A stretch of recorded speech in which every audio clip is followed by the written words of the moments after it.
ChatGPT কিভাবে install করতে হয় সেটা আজকে আপনাদেরকে দেখাচ্ছি। প্রথমেই গুগল ক্রোম ব্রাউজারে যাবেন, সেখানে গিয়ে টাইপ করবেন chat openai.com openai.com। তারপরে যে সাইটটা আসবে সেখানে ক্লিক করবেন,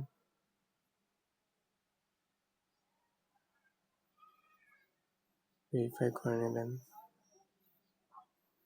এখান থেকেও কিন্তু ChatGPT ইউজ করতে পারবেন। আবার ইনস্টল করতে চাইলে এখানে প্রবেশ করে এখান থেকে ইনস্টল যে বাটন আছে এখানে ক্লিক করে ইনস্টল করে নিতে পারবেন। এভাবে ChatGPT ইনস্টল করতে হয়। ধন্যবাদ।